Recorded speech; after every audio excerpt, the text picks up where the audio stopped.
Guten Tag, bienvenidos, welcome wherever you are in the world. Welcome to PhoneDog's official smartphone rankings. I'm Aaron from PhoneDog.com, and I'm currently in Berlin covering the IFA trade show and the pre-events that are happening leading up to the trade show. I should clarify, I'm actually leaving tomorrow. It was the pre-events, much like any other trade show, that are often the most important for what we do. But it's week 25 of PhoneDog's official smartphone rankings, and we're going to recap them right now. It's Thursday afternoon in Berlin, Thursday morning in the States. Let's get started on the People's Choice chart. In fifth place, with 62 votes, the Nokia Lumia 900. Now, this is a flagship Windows Phone device that apparently you still think is important. It's got some great colors. It's $49.99 on AT&T, despite being a little bit long in the tooth in terms of specs, and keeping in mind that Nokia is probably going to announce new devices next week. It's still a great Windows Phone smartphone, and it comes in fifth place with 62 votes on the People's Choice chart. In fourth place, with 66 votes, the Apple iPhone 4S. Now, this thing is a little bit long in the tooth. It's got a 3.5-inch Retina display. It's the only device on the list that doesn't have 4G capabilities, be it HSPA Plus or LTE, and it's fourth place with 66 votes. And third place, the Samsung Galaxy Nexus Global, another device that's a little bit older, but where this one comes in, and probably the reason why it's in third place,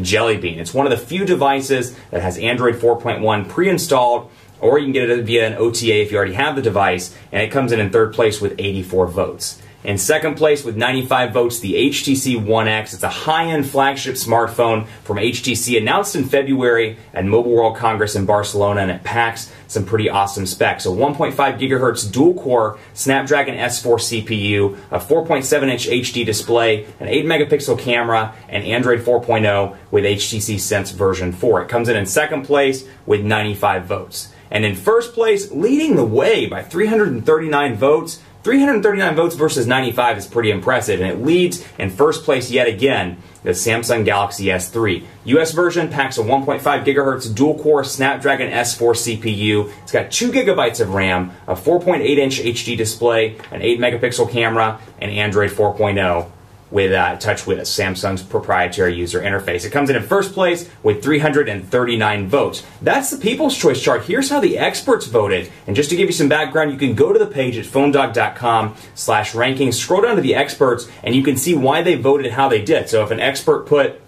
the iPhone 4S in first place or in fifth place, perhaps the Galaxy S3 in first place or in last place, or maybe they didn't include the Evo 4G LTE, and they should have. Go to PhoneDog.com/rankings. You can see each individual expert and see how they voted. But here's the collection of devices as voted on by the experts. In fifth place, the Galaxy Nexus Global. In fourth place, the Samsung Galaxy S3 Global. Now, where it's a little bit different from the US version, it packs a quad-core 1.4 gigahertz Exynos processor, but it only has 1 gigabyte of RAM and no 4G LTE connectivity. It's in fourth place. In third place, the Apple iPhone 4S. In second place, the HTC One X. And in first place on the experts chart as well, the Samsung Galaxy S3 US version. So Galaxy S3 leads it, first place on both charts. So that wraps it up. PhoneDog's official smartphone rankings for week 25. Be a part of week 26 by going to PhoneDog.com/rankings. Cast your vote, because you have a voice, and you could be the person that makes a difference between one device being in first place